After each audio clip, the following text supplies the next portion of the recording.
Importante, hoje falando sobre a decisão aí do TSE de abuso de poder religioso. Com ele, o Dr. Leonardo que vai participar conosco. Já fizemos recentemente uma live importante com o Dr. Leonardo, tratando de outros temas. Dr. Leonardo Gonçalves, que é especialista em direito eleitoral, advogado especialista em direito eleitoral, fazendo um trabalho extraordinário pelo perfil no Instagram, Papo Eleitoral. Pessoal do Instagram, siga aí o Dr. Leonardo Gonçalves, o perfil lá, Papo Eleitoral, tá bom? Vocês vão acompanhar muita informação, muito conteúdo. É um show de informação e conteúdo ali, é praticamente uma posso dizer assim, gratuita, à disposição da população. Boa Opa! noite, doutor, tudo bem? Boa noite, deputado. Tudo bem e você? Tudo ótimo, graças a Deus. Que bom. Fico feliz de saber que tá bem. Será que o Tudo... som tá bom aí, deputado? Acho que tá bom, acho que tá ótimo o som aí. E você, tá ouvindo bem? Tô ouvindo bem você. Que bom, doutor Leonardo. Obrigado aí mais uma vez de atender o nosso convite aí para participar de uma live conosco. Há muitas dúvidas em um momento como esse, né, da população, da sociedade. Mas hoje, em especial, a gente falar aí desse tema polêmico aí que surgiu aí nos últimos dias, né?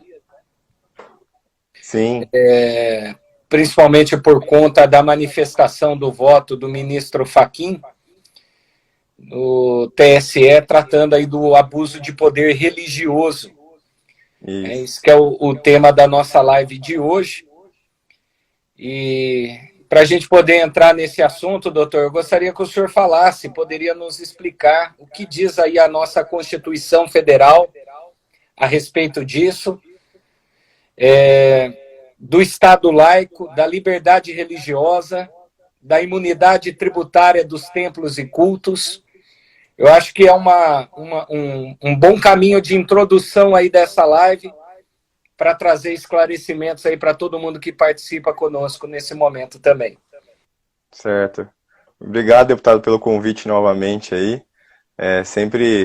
Você sempre privilegiando o nosso trabalho aí. Eu sou muito grato aí a Deus e ao deputado por tudo que fez aí por mim, pela minha vida. Também agradecer o pessoal que ajuda na divulgação, o Adriano, o Gilson, que sempre compartilha com o pessoal os vídeos que a gente posta lá, as informações que a gente posta no Instagram, no Papo Eleitoral. Quem não segue, por favor, privilegie a gente aí, siga também, porque dá trabalho produzir conteúdo, deputado. Imagina você que faz live todo dia, né? Deve ser complicado, dá trabalho fazer conteúdo, mas no fim das contas vale a pena, o reconhecimento vem, né? Uma hora vem. Sobre a questão, deputado, do que a Constituição prevê, da liberdade religiosa e do Estado. Na nossa Constituição, nós temos um princípio que chama o Estado laico. O que significa isso? Quer dizer que existe, deputado, uma separação entre a figura do Estado e a religião.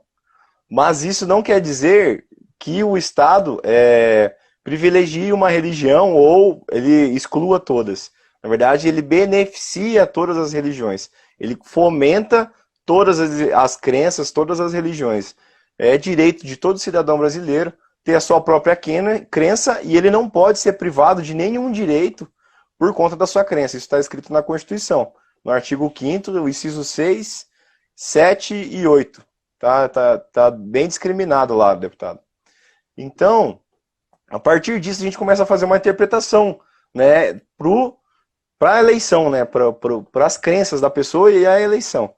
Bom, como o Estado brasileiro, apesar de ser laico, ele privilegia a liberdade religiosa, ou seja, todos os cidadãos brasileiros podem ter as suas crenças, e como forma de fomentar isso, está previsto na Constituição, no artigo 150, que é proibido, tá? Chama imunidade tributária. O que significa imunidade tributária?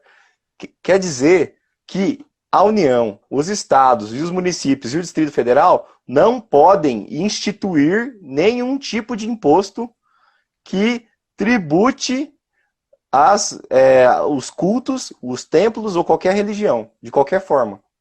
Então essa é uma forma do Estado privilegiar todas as religiões, porque as religiões não pagam o imposto, porque é proibido instituir. Então, se vier algum projeto de lei para instituir algum imposto para igrejas, isso já é proibido. É totalmente inconstitucional, entendeu? Isso é o que a gente prevê, o que a nossa Constituição prevê para a liberdade religiosa, para o Estado laico. Ou seja, existe uma separação, mas isso não quer dizer que o Estado não privilegie as religiões. Tá certo, ótimo, doutor, ótima explicação. Isso é um tema que surge o tempo todo no Congresso, né? Há muita polêmica sobre isso. Sim. Eu mesmo, como um deputado católico, né, cristão, o tempo todo nós somos taxados aí de fundamentalistas religiosos, que estamos tentando aí impor a nossa religião goela abaixo sobre o cidadão brasileiro. E é muito importante essa explicação para trazer luz, né, sobre essa explicação com relação ao Estado laico, o que isso significa, o que isso representa.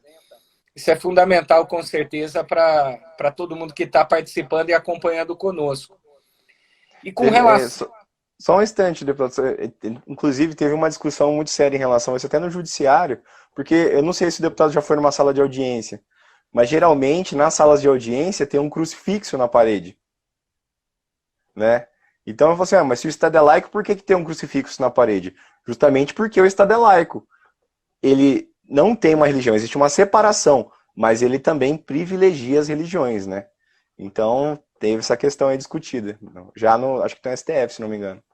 Sim. Doutor, ótima introdução aí para a gente começar a nossa live aí, com certeza trazendo aí muitos esclarecimentos aí para o pessoal que nos acompanha nas redes. Doutor, esse recurso que tramitou no TSE, do que se trata especificamente o recurso?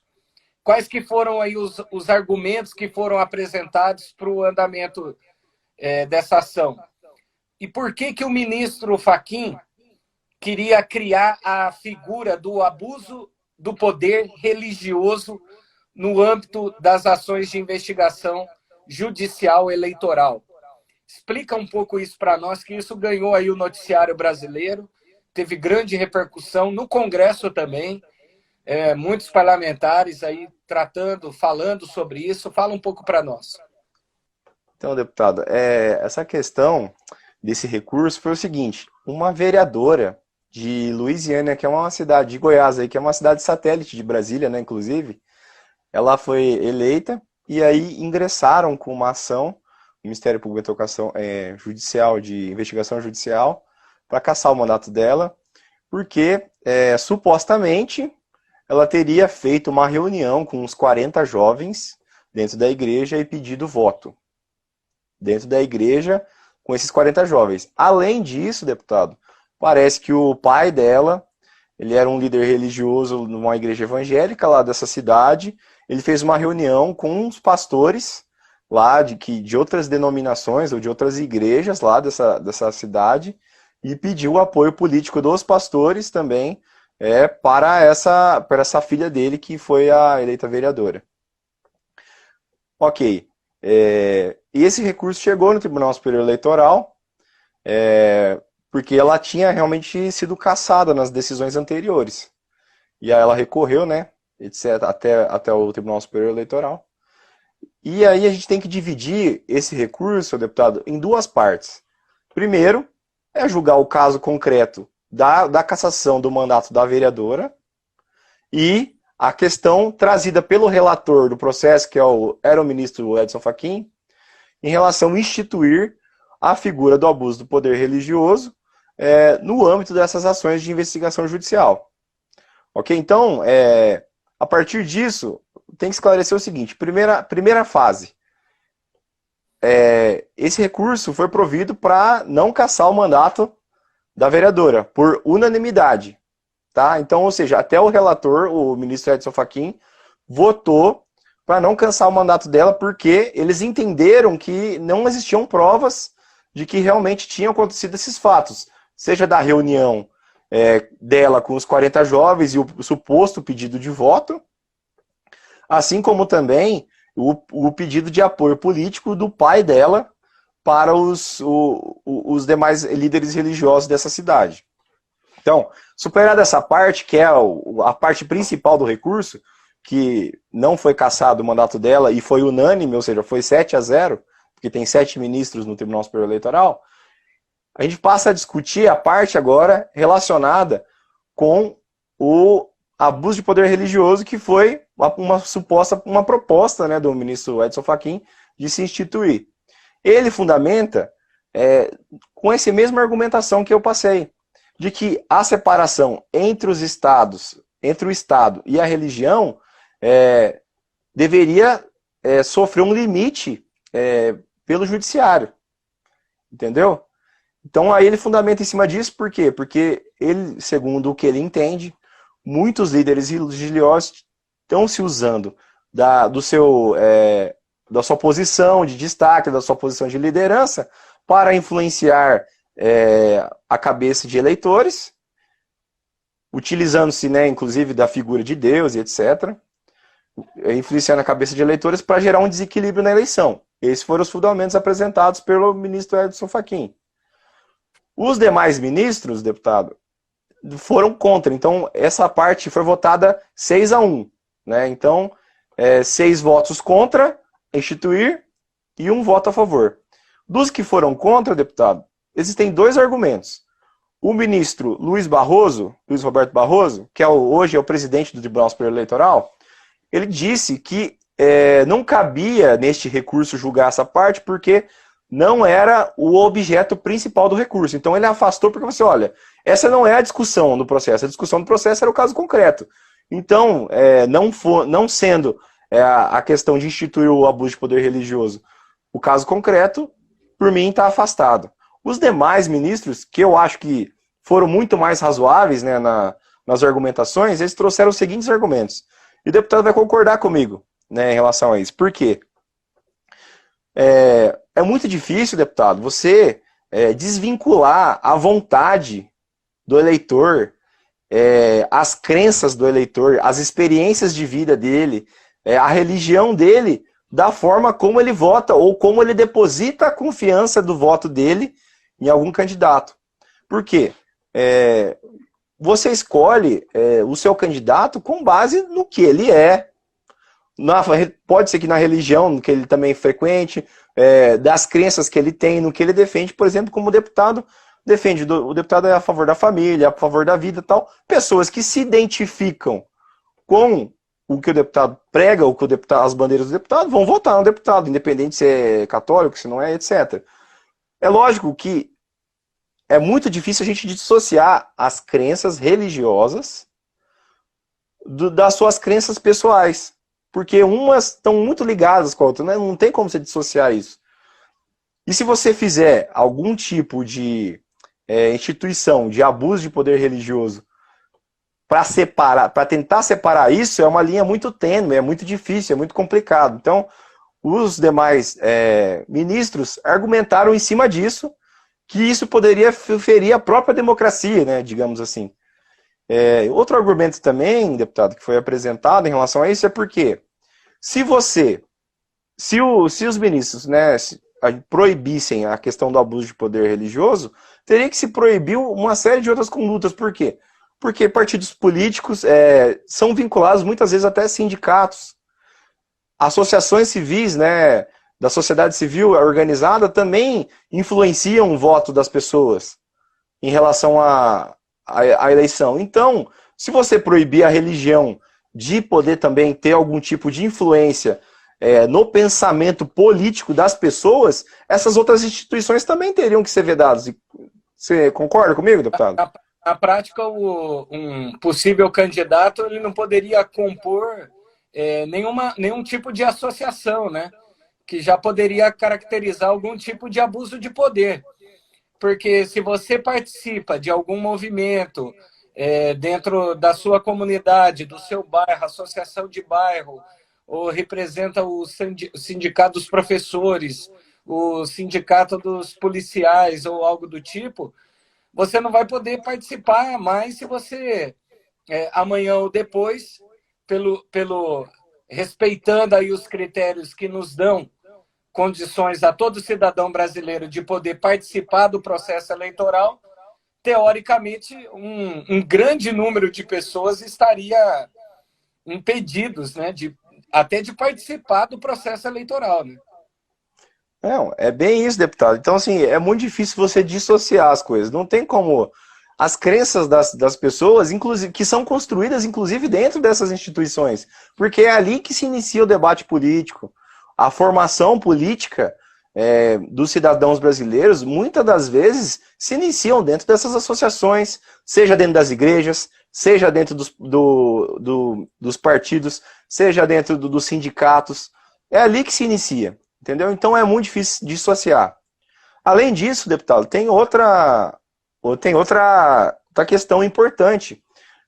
A lei não prevê o abuso de poder religioso. Eu entendo que se instituísse por meio de jurisprudência essa figura, seria muito complicado, porque a gente feriria o princípio da legalidade também. Entendeu? A gente pode dizer que nós estamos vendo mais uma vez aí um ativismo judicial, doutor? Isso, é isso justamente que eu ia falar. No que diz a gente tem visto um ativismo judicial. Até que constante aí dos ministros adotando decisões que contrariam tanto o que diz a nossa Constituição, como também a nossa legislação vigente no país, né? Não, é bem isso, deputado. A gente tem visto nos últimos anos um ativismo judicial muito mais, eu ia dizer, alvoroçado, assim, né, por parte do Supremo Tribunal Federal em algumas questões. Basta a gente, por exemplo, vou relembrar alguns casos emblemáticos aqui que não são relacionados ao eleitoral, mas dá pra gente ter, por exemplo, aquela questão da prisão em segunda instância. Isso aí mudou o entendimento em menos de 3 anos, novamente, entendeu, deputado? Então, isso gera uma insegurança jurídica imensa. Outro caso foi julgado na semana passada, a questão do FGTS, da multa de 10% do FGTS, deputado. Sabe, eu sou também especializado no direito tributário. E para quem é especializado no direito tributário, aquela decisão, em modéstia à parte, é uma aberração jurídica. Entendeu? Por conta do ativismo judicial aí, até do próprio Supremo Tribunal Federal. Então, só vou enumerar mais 2 casos, entendeu? Então, no meu entendimento, se fosse instituído, feriria o princípio da legalidade, a instituição da figura do abuso de poder religioso. E tem mais um agravante, deputado. É o seguinte, a própria lei das eleições, ela já tem 2 artigos que prevêem a proibição de se pedir voto dentro de igrejas, dentro de templos. Isso já está na lei, entendeu? Então, isso já impõe um limite ao que as instituições religiosas, até onde elas podem ir na formação política ou na influência política dos seus seguidores. E tem outro também, deputado, porque os candidatos também são proibidos pela lei eleitoral, que é a Lei 9.504, de receberem doação de instituições religiosas. E receber doação, a gente pode... são inúmeras coisas, não é só em valor monetário, né? Por exemplo, utilizar equipamento da igreja, utilizar a estrutura da igreja, qualquer tipo de coisa que gere um favorecimento, utilizando essa estrutura, o patrimônio da igreja, já é previsto em lei como ilegal na eleição. Então, já vendo essas 2 figuras, essas 2 previsões, eu acho que já dá para ter um limite ali, mas claro, sem ter a necessidade de se instituir propriamente o abuso de poder religioso de forma errada, que seria por meio de jurisprudência e não pela lei em si, né? Doutor Leonardo, e existe conflito entre o Estado laico e a liberdade religiosa? Existe, deputado, é justamente isso que nós estamos falando aqui. Se por um lado o Estado laico ele tem essa figura de promover todas as religiões, inclusive por meio da imunidade tributária. Outro lado é a questão da liberdade religiosa, que muitas vezes a gente vê que também tem igrejas que elas ultrapassam, né, esse limite, inclusive, que já está previsto na lei. Tem igrejas que fazem eventos em véspera de eleição para um candidato só, para ir lá apresentar ele, etc. Isso daí já é irregular, porque está usando o patrimônio da igreja em favor de um candidato. Fez um evento na véspera da eleição apenas para favorecer um candidato, entendeu? Então a gente tem que ter esse limite também. E é uma coisa que eu e você, deputado, a gente já discutiu muito na campanha eleitoral sobre isso, para tomar o máximo de cuidado, inclusive, né, em relação a essas condutas, e o deputado sempre acreditou muito no nosso trabalho, deu total confiança e seguiu à risca, né, as orientações que a gente deu, e foi tudo certo, né, foi tudo bem. Seguimos à risca. Eu falava hoje com outro advogado, amigo meu, que todo candidato, uma das coisas mais, que eu considero uma das mais importantes numa campanha, ele estar bem orientado no que diz respeito às questões jurídicas, né? Se ele tiver esse cuidado, ele tende a ter um sucesso muito grande, porque não adianta vencer as eleições e no meio do caminho ter cometido aí inúmeros deslizes que poderiam ter sido evitados e que mais tarde pode resultar justamente aí na perca de mandato ou coisas do tipo, né, doutor? Então, são detalhes aí importantes e a gente deixa aqui já esse alerta, né? Eu acho que o senhor já, até pela fala, introduzindo e essa abordagem, fazendo essa relação com relação à questão do Estado laico e da liberdade religiosa, já entramos aí num caminho muito importante também para o que diz respeito os nossos candidatos, as pessoas que serão candidatas agora nessas eleições. E eu queria justamente perguntar para o senhor agora, doutor, nesse cenário atual, né, em que nós estamos aí nos aproximando das eleições, da campanha, quais os cuidados que os candidatos e, ou melhor, os pré-candidatos, né, nesse momento devem tomar para não infligir a lei nesses casos? Deputado, é uma regra muito simples de ser cumprida, é o que está na lei.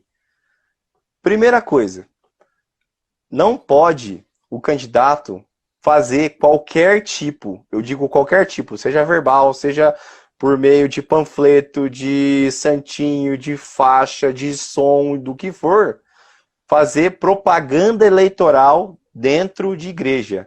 E se for carro de som, não pode nem passar nem a 200 metros. Então, esse é o primeiro cuidado. Não faça pedido de voto dentro da igreja, não entregue santinho dentro da igreja, não entregue material de campanha, não afixe cartaz, não afixe faixa, não faça nada disso dentro de igreja. E se for carro de som, nem a 200 metros. Ok? Esse é o primeiro ponto. Okay. O segundo ponto, deputado, é tomar muito cuidado em questão do apoio que o líder religioso pode entregar. Ele não pode falar como igreja, entendeu? Que ele está apoiando o candidato. Ele tem que falar como eleitor. Da igreja católica, eu, pastor tal, da igreja tal, quero dizer que o meu pré-candidato é o doutor Leonardo. Não, eu recomendo que não faça isso, deputado, não faça. Agora, por outro lado, deputado, ele como eleitor, ele pode falar. Porque isso daí é a liberdade de expressão dele, você entendeu? Porque ele, por ser um líder religioso da igreja tal, ele não pode ter tolhido a liberdade de expressão dele de falar, ó, o meu voto como eleitor é do, digamos, do Leonardo. Ele pode falar isso. E ele pode gravar vídeo disso. Nesse também. Momento de pré-campanha, ele pode, por exemplo, ir para as redes sociais dele e falar, olha, o meu pré-candidato que eu gostaria de apresentar aqui a vocês é o fulano de tal, aqui na cidade de Londrina. Pode? Pode, deputado. Sabe por quê? Tudo que é permitido na campanha, o TSE já falou sobre isso. Tudo que é permitido na campanha é permitido na pré-campanha. Mas tem coisas da coisas também que não são permitidas. Daí você tem que ler na lei lá. Por exemplo, uma coisa que é permitida na campanha, mas não é permitida na pré-campanha, é o impulsionamento de conteúdo. Mas o eleitor, como eleitor, ele pode se declarar o seu voto até na pré-campanha. Isso é a liberdade de expressão dele. Pode declarar. Não relaciona com o candidato. Até o voto. Até o voto. Ele pode falar, ó, meu pré-candidato é o tal. O candidato, o pré-candidato não pode pedir voto. Então, assim, se a pessoa, por exemplo, se o pré-candidato tiver algum tipo de apoio desse, eu for lá, a pessoa, o fulano de tal postou na rede social lá, como eleitor, que o pré-candidato dele é o tal, sem colocar número, tá? Deixar bem claro, sem slogan, só falando, isso é permitido. Por quê? Porque isso é da liberdade de expressão do eleitor. Entendeu? Entendi. Inclusive, o líder religioso pode fazer isso. Falando que o pré-candidato dele é o fulano de tal. Mas ele falando como eleitor, entendeu? Não relacionando, ó, eu sou da igreja tal, eu sou o pastor da igreja tal. Lá na igreja, no templo, isso em hipótese alguma deve acontecer. Não. Dentro do templo, hipótese não pode acontecer. No salão paroquial, de jeito nenhum. Nem na casa, como é que é a casa onde o pastor, o padre... Casa paroquial, né? Também na casa paroquial não pode. É tudo que abrange o patrimônio da igreja, entendeu, deputado? Por exemplo, tem igrejas que têm um estacionamento. Se você for entregar material de campanha no estacionamento da igreja, pode dar problema. Entendeu? Entendi. É tudo que abrange o patrimônio da igreja. Então não pode. Mas isso não impede que o líder religioso declare que o pré-candidato dele é o fulano de tal, porque faz parte da liberdade de expressão. E é isso que a gente estava comentando agora há pouco, né? Essa briga, né, entre a liberdade de expressão e a questão da liberdade religiosa. Entendeu? O Estado laico. Então, é bem isso. Mas, se seguir nessa linha do que já está previsto na lei, deputado, é certeiro. Entendeu? Teria mais algum cuidado que o senhor, alguma dica que o senhor daria para o pessoal que está nesse momento também da pré-campanha, doutor? Olha, em relação a essa questão da religião, não tenho, não. É basicamente isso, né? O que tá. Você não vai poder usar cadastro. Por exemplo, tem gente que usa grupo de WhatsApp da igreja para mandar as coisas. Não faça isso, gente. Não, entendeu? Porque você está usando implicitamente a estrutura da igreja para se beneficiar. Isso pode ser entendido pelo judiciário como um desequilíbrio e aí pode gerar complicação. Então, não usa grupo de WhatsApp, por exemplo, às vezes cadastro da igreja, né, e de e-mail ou de WhatsApp também, de telefone. Não faça isso. Ou cadastro de endereço para mandar. Pode ser que ninguém fique sabendo, mas se alguém ficar sabendo pode dar problema também. Então, recomendo que não faça isso, né? Quer fazer um bom trabalho? Crie uma rede social, produza um conteúdo bem feito, interaja com os seus eleitores. Eu até gravei um vídeo essa semana, deputado, falando sobre gatilhos mentais. O deputado já ouviu falar disso? Não. Gatilhos mentais são técnicas de persuasão que você utiliza para influenciar as pessoas, né? Pode ser no voto, etc. Mas é tudo tranquilo. Então, utilizar esses gatilhos mentais, essas técnicas, para realmente conquistar o voto da pessoa, sem ter que depender disso aí. Por exemplo, eu vejo muito candidato, como eu tenho o perfil do Papo Eleitoral, eu sigo vários pré-candidatos. Deputado, você vê as coisas que o povo faz? É gente já publicando número, impulsionando o conteúdo, tudo errado, sabe? Tudo. Então, vai no caminho certo, gente, é melhor. Entendeu? Tenta estudar, produzir um conteúdo, faz isso que nós estamos fazendo aqui, faz pelo menos 2 lives por semana, vai dar muito mais resultado que você usar uma coisa que pode ser de conduta duvidosa para se beneficiar na eleição, entendeu? Não, com certeza, e eu falo isso também por experiência própria, viu, doutor? Eu digo para as pessoas, para os pré-candidatos, o seguinte, que você que tem talvez uma atuação dentro da igreja, de uma igreja católica, por exemplo, um movimento, uma pastoral, ou que é de uma igreja evangélica e que tem funções também de expressão importante e tem uma certa caminhada dentro da igreja, você não precisa provar quem você é agora nesse curto espaço de tempo, né? Isso não vai mudar nada daquilo que você construiu ao longo de toda a tua vida. O que vale é o que você construiu ao longo da tua vida. Sim.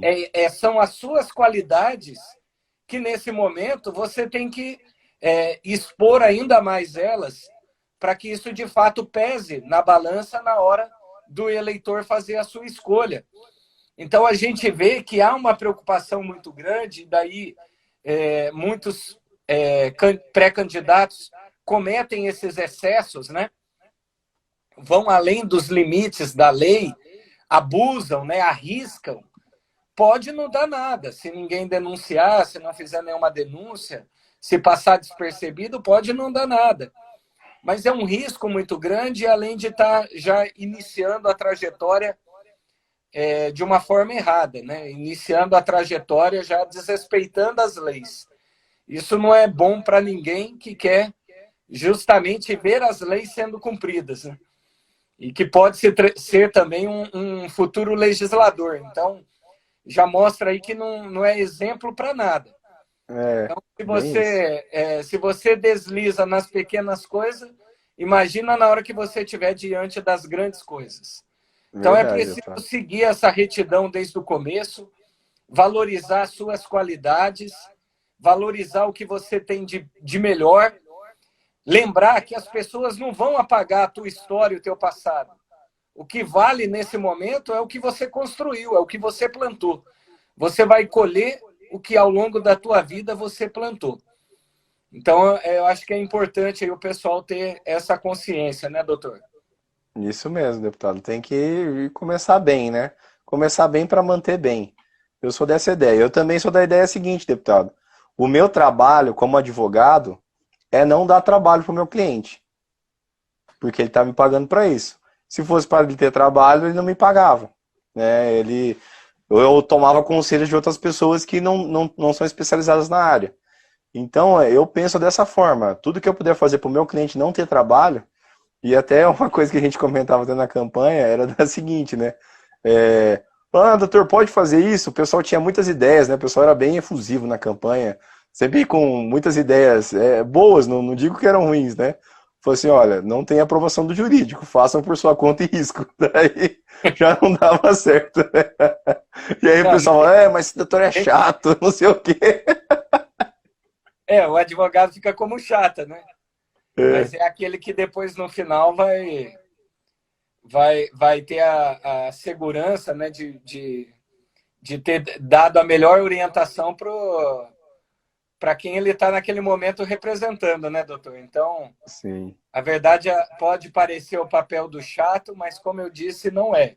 Se eu posso dar algum conselho, alguma recomendação aos pré-candidatos, ao pessoal que acompanha o nosso trabalho, e tem muita gente, é natural, em todo o Brasil, eu recebo mensagem de gente em todo o Brasil.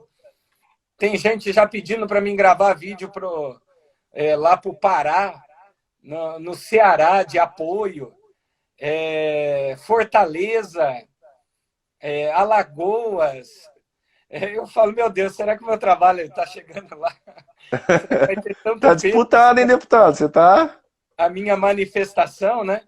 Uhum. Mas a gente sabe que as pessoas elas estão pedindo porque justamente se espelham, né? Então, se a gente pode dar nesse momento um conselho a você que acompanha o nosso trabalho, a você que é um pré-candidato, a você que se espelha aí nas nossas ações, seria esse. Tenha uma boa assessoria jurídica do teu lado. Com certeza, se você não tem condições, o teu partido terá, ou a coligação do teu partido terá um assessor jurídico. Procure saber quem é, e procure essa pessoa para um bom diálogo, para sanar tuas dúvidas. E é bem isso que o doutor Leonardo coloca aqui. O que a gente fazia? Estava com dúvida? Perguntava para o jurídico. Doutor Leonardo era que ia dizer se pode ou não. É claro que a gente gostaria que ele sempre dissesse sim, né? Está autorizado. Mas 90%... Infelizmente era mais não do que sim, né, deputado? Oi? Infelizmente era mais não do que sim, né? Eu acho que era. 90% era não. Mas no final deu tudo certo, né? Foi Deu tudo certo. No final, eu tô com a cabeça deitando e dormindo no travesseiro todos os dias, graças a Deus, até hoje, né? Amém. Amém. E Campanha continuará assim. vitoriosa, de sucesso, sem nenhuma complicação e nenhuma dor de cabeça, né? E eu acho que é isso Amém. que todo mundo gostaria, né? Independente do resultado, olha, parabéns para quem vai ser candidato, parabéns pela coragem, né? Para você que é um pré-candidato, para mim você já é um vitorioso, uma vitoriosa, só pela tua coragem de colocar o teu nome aí à disposição. Isso, de fato, é para poucos. E eu digo para você o seguinte, independente do resultado, se ao final dessa corrida você puder chegar na tua casa, colocar a cabeça no travesseiro e dormir tranquilo, está ótimo. Então, tenha uma boa assessoria jurídica do teu lado para que você consiga dar o teu melhor nesse tempo e quando tudo acabar, não ter que ter uma dor de cabeça que pode durar aí por muito tempo e que pode, às vezes, nem sempre ter os melhores resultados. Né? Pode nem sempre o resultado ser favorável. Pode ser que seja um resultado que venha prejudicar e muito a tua vida pessoal também. Sim. Então, é importante estar atento a tudo isso.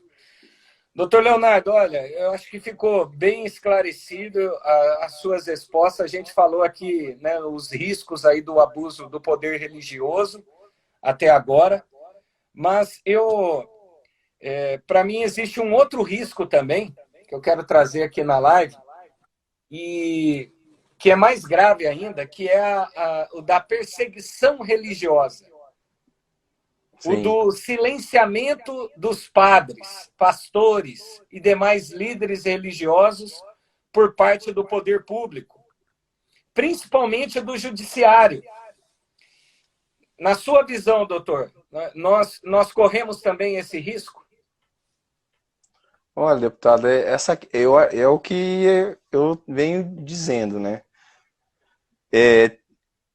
Vai depender de analisar caso a caso. Mas, assim como tem membros do judiciário que exageram, ou membros do Poder Executivo também e Legislativo que exageram, né, nas condutas, também acredito que também exista, né, o contrário. Então tem que se analisar caso a caso, deputado. Mas assim, o que eu tenho notado é que o problema maior é a questão do ativismo judicial, entendeu? Que pode se inferir a individualidade, né? A liberdade, né? A liberdade de expressão. Só citar um exemplo, comentar aqui. Eu sou totalmente contra o PL das fake news, tá? Eu acho que da forma como está sendo tocado, está totalmente equivocado. Por quê, deputado? Se eu sou a favor de eu como advogado, pela minha formação, se eu sou a favor de um projeto desse, que não esclarece, não existe um conceito, não existe um pensamento, não existe um estudo, uma forma de se analisar o que é fake news, eu posso ser tolhido da minha liberdade de expressão depois. Então, assim, apesar de eu saber que muitas pessoas dentro da política se utilizam de fake news para se beneficiar, eu sou contra o projeto de lei porque o projeto de lei é falho em não ter um conceito ou uma forma de se estabelecer isso. Entendeu? E isso pode voltar contra mim depois. Então, assim, é muito sério. E isso se aplica à religião também, né? Assim como também, deputado, eu já vou deixar claro aqui que eu sou contra também o inquérito do Supremo Tribunal Federal das fake news. A forma como é tocada também, na minha visão de advogado, está equivocada. Está totalmente equivocada. Então, esse veio um ativismo judicial que não acrescenta, deputado, não acrescenta, só gera mais conflitos na nossa sociedade, que já é uma sociedade que está dividida, na minha visão, né, em uma série de coisas, inclusive nessa questão da perseguição religiosa que o deputado falou.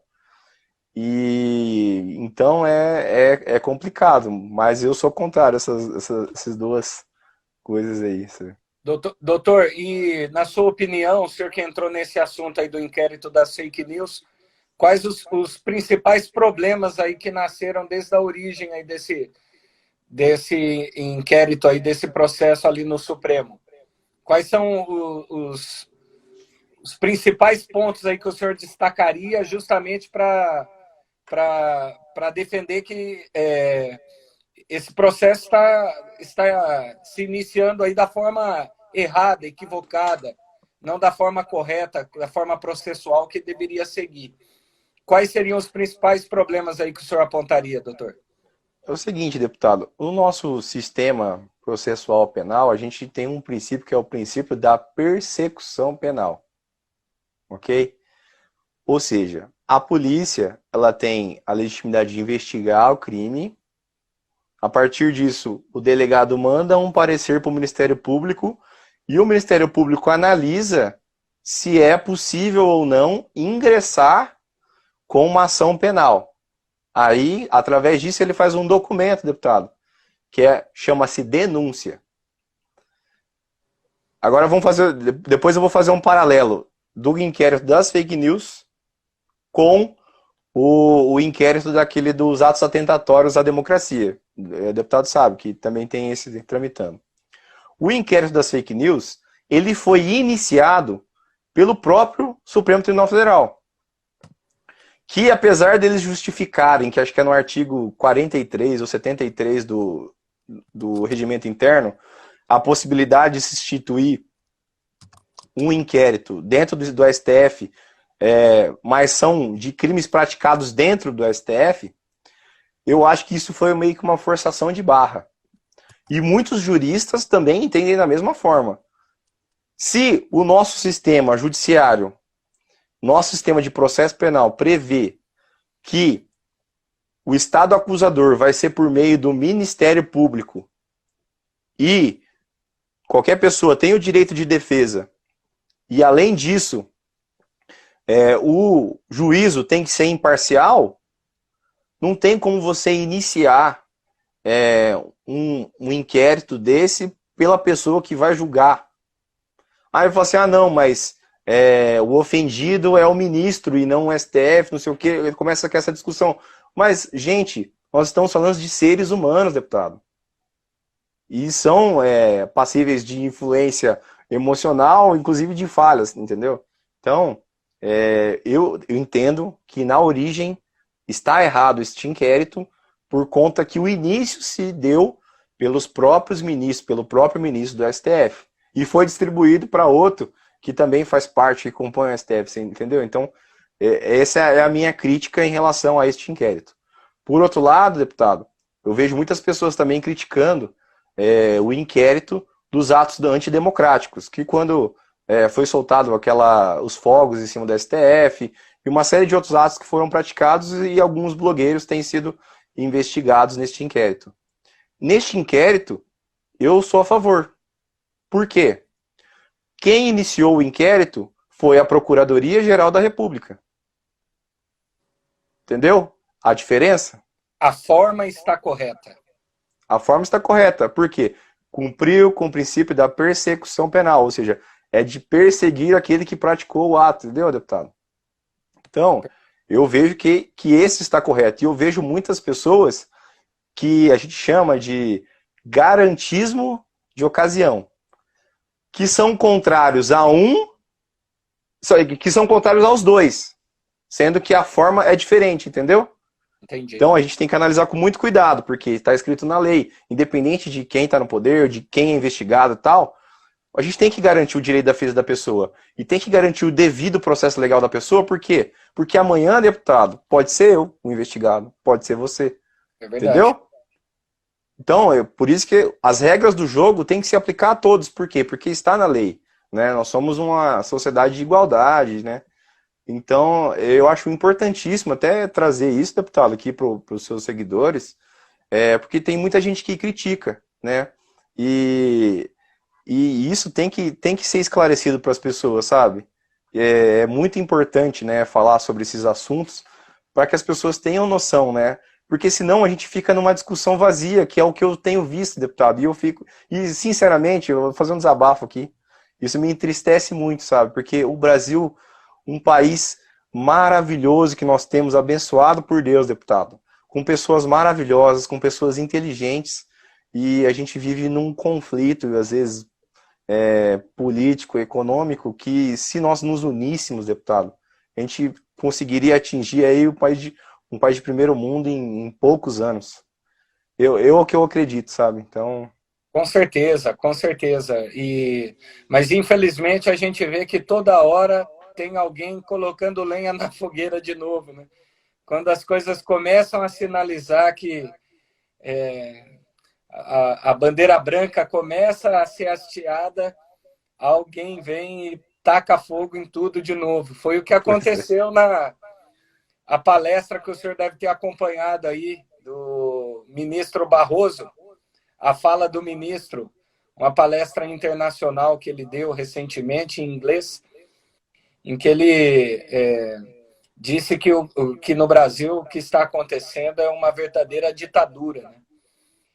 Eu não sei se você acompanhou, doutor Leonardo. Não acompanhei, não. Não quis saber, não vi essa daí, não.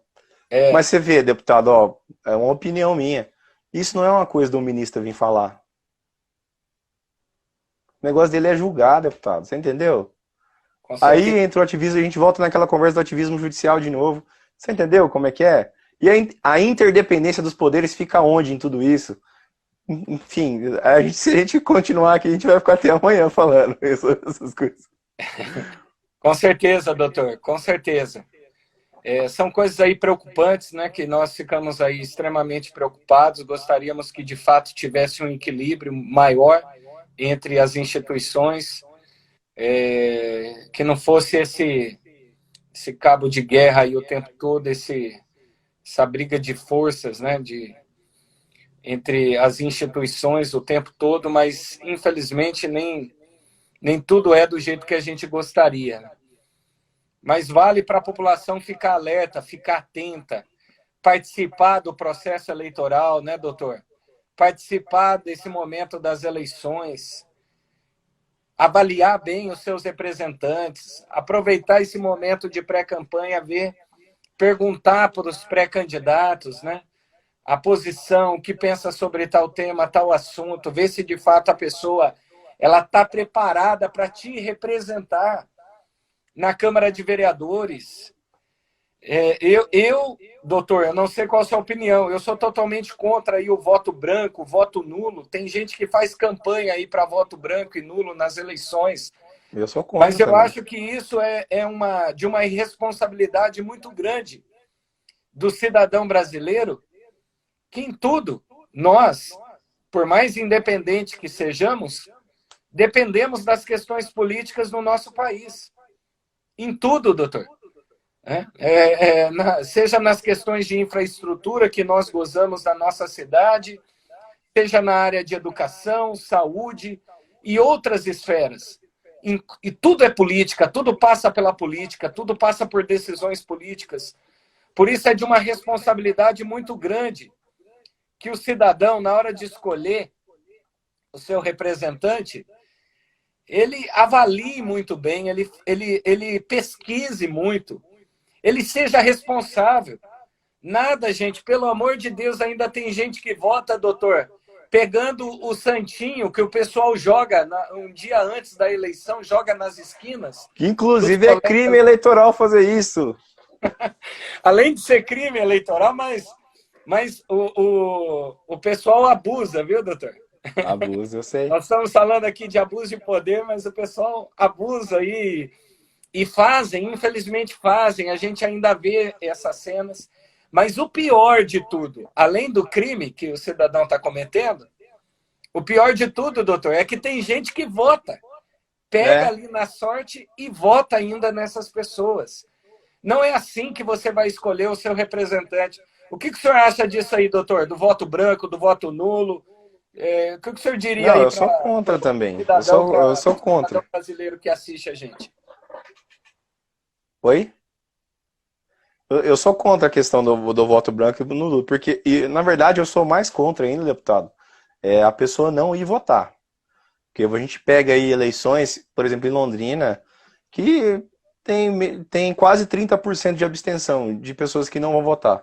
E isso faz uma diferença enorme. Então, mas é porque o povo está desacreditado. Só que não pode ser assim. Inclusive, né, parabenizar o deputado aí por toda isso que nós estamos fazendo aqui, esse convite que o deputado me faz, às vezes, tem uma função social gigantesca, sabe? De esclarecimento, de trazer informação para a população, porque é só assim que a gente vai conseguir mudar o nosso Brasil. Só a população se informando. E questionando os políticos, como o deputado falou. Você sabe que tem muito candidato, pré-candidato, deputado, que não sabe, a vereador, não sabe nem o que o vereador faz. Inclusive é uma pauta para a gente trazer aqui um dia. Explicar o que o Poder Executivo faz, o que o Poder Legislativo faz. Porque a maioria da população nem sabe. Então, é só a gente informando a população e aí trazendo esse empoderamento, né, da população em relação à informação, ao conhecimento, é que nós vamos poder eleger melhores candidatos, deputado, também. Eu acho que tem muita vinculação com isso. E não só candidatos, mas, por exemplo, questionar decisões do STF, né? Questionar projetos de lei, entendeu? Então, eu acho que só assim que a gente vai poder melhorar esse Brasil. Com certeza, eu concordo plenamente, doutor. E já fica a sugestão aí, então, para uma próxima live, né? Falar Opa! da função dos poderes aí, poder executivo, poder legislativo, poder judiciário. Acho que já dá uma boa live aí. Vamos ter bastante assunto para abordar, para falar, né? Sim, vamos ter. Podemos marcar, deputado. O dia que você quiser, a gente está à disposição. Tá bom, tá bom. E vamos deixar aberto aí esse espaço, esse canal de comunicação aí, ó. Você que talvez queira ouvir também sobre outros temas, outros assuntos, mande a sua mensagem aí depois para mim ou para o doutor Leonardo ali no @papo eleitoral no Instagram, tá bom? @papo eleitoral no Instagram. Muito conteúdo que o doutor Leonardo produz. Praticamente é quase que todos os dias conteúdos novos, temas novos, assuntos novos.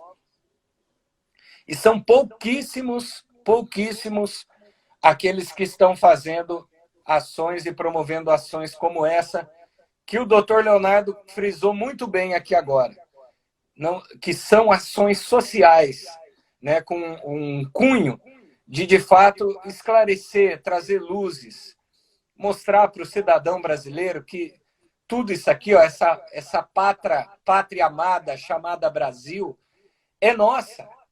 Vamos assumir o controle, vamos assumir os nossos postos aí, ampliar nossa visão com relação à questão política.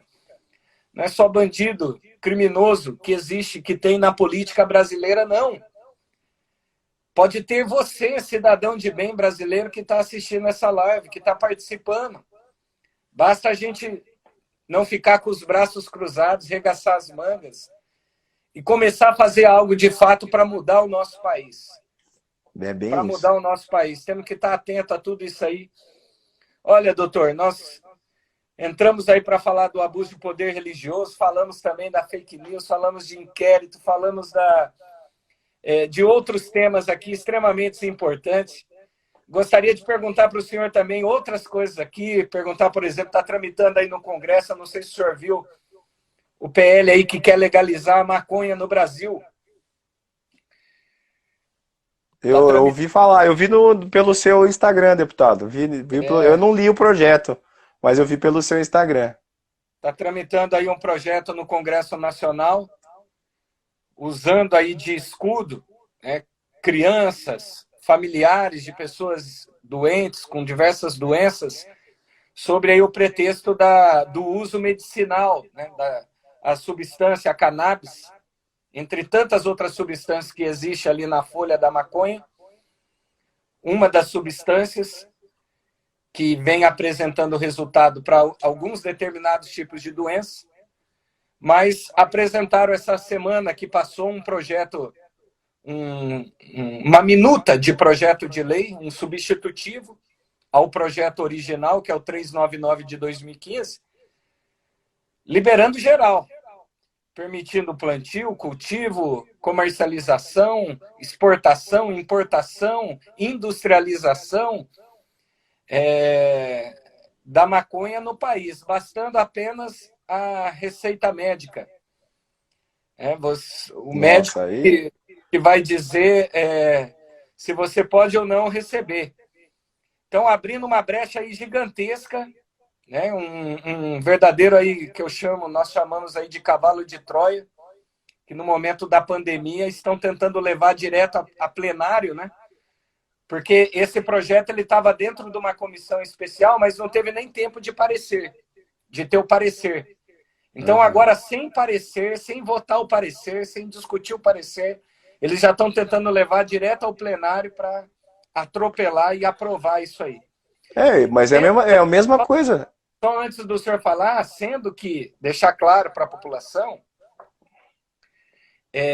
que para a inclusão de qualquer medicação no nosso país não precisa de projeto de lei.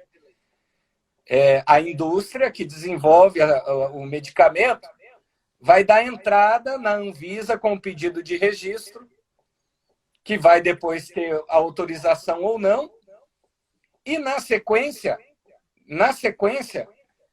a indústria ela faz um novo pedido ao Ministério da Saúde, que direciona a Conitec, que vai dizer, olha, esse medicamento, para tal tipo de tratamento, de fato, ele apresenta resultados, a ciência está dizendo aqui que ele é importante, e nós temos aqui também o resultado da avaliação econômica.